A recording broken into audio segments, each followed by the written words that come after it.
देखिए, सब माननीय सर्वोच्च न्यायालय के निर्देशानुसार जो सिविल या सीनियर डिवीजन संभल में जो बात विचाराधीन है, उसके समझौते के लिए जिला विकास प्राधिकरण, जिला विधिक प्राधिकरण के नेतृत्व में कल समझौता वार्ता दोनों पक्षों को बैठाल के की गई, जिसमें हमारे एडीजे पॉक्सो श्रीमान अवधेश यादव जी थे और श्री नावेद अख्तर साहब थे, और विपक्षी की ओर से शकील वारसी साहब वकील साहब थे।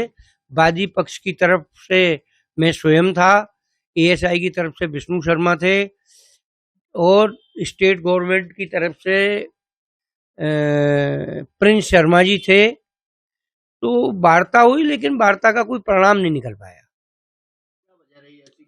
वजह क्या थी कि हमारा कहना यह है कि हमने अपने दावे में दो रिलीफ चाहिए। एक तो यह है कि सार्वजनिक प्रवेश खुला रखा जाए, दूसरा उसमें पूजा पद्धति के लिए हमें अनुमति दी जाए। मंदिर पक्ष ने कहा ये मस्जिद है, मस्जिद और नमाज पढ़ेंगे, इसके अलावा किसी की एंट्री नहीं है। हमारा कहना था कि ये 1920 से बल्कि 1905 से एएसआई प्रोटेक्टेड बिल्डिंग है, भारतीय पुरातत्व विभाग की बिल्डिंग है, इससे आपका कोई मतलब वास्ता नहीं है। वो हमें अनुमति को कह रहे हैं,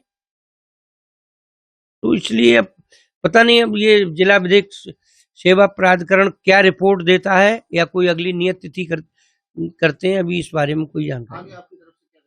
हमारी तरफ से तो अभी कोई तैयारी नहीं है, क्योंकि विचाराधीन सिविल वाद में माननीय सर्वोच्च न्यायालय का स्थगन है। तो जब तक कोई अग्रिम आदेश माननीय सर्वोच्च न्यायालय का नहीं होगा, तब तक प्रक्रिया यहाँ स्थगित है। तो जब सर्वोच्च न्यायालय का कोई आदेश होगा तभी कोई प्रक्रिया आगे बढ़ पाएगी।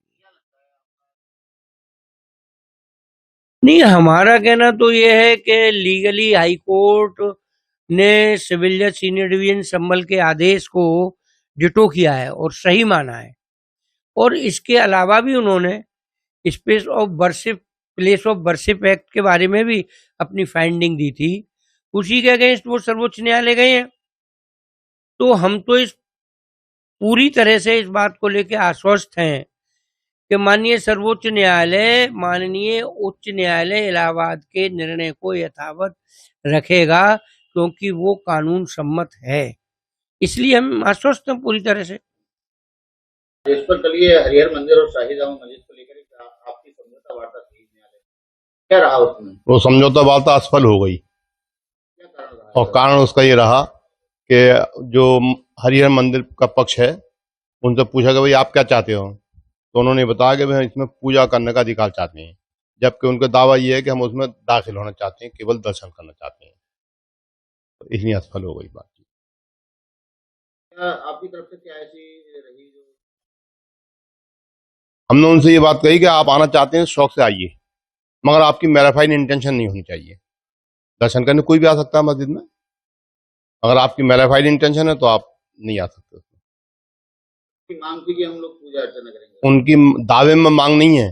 दावे में तो ये है कि हम उसमें मस्जिद में दाखिल होना चाहते हैं और पब्लिक प्रॉपर्टी है इसमें दाखिल होना चाहते हैं, जबकि पब्लिक प्रॉपर्टी नहीं है। और जो महंत वगैरह थे उनका ये कहना था हमें पूजा का अधिकार मिलना चाहिए। आगे क्या न्यायालय की तरफ से रहा? न्यायालय की तरफ से जो है वार्ता असफल होने का उन्होंने प्रयास भी किया, जज साहिबान ने कोई सफलता बन जावे, मगर जो सफलता नहीं बन पाई, इसलिए नेक्स्ट डेट नहीं हुई। आज मुकदमे की सुनवाई है।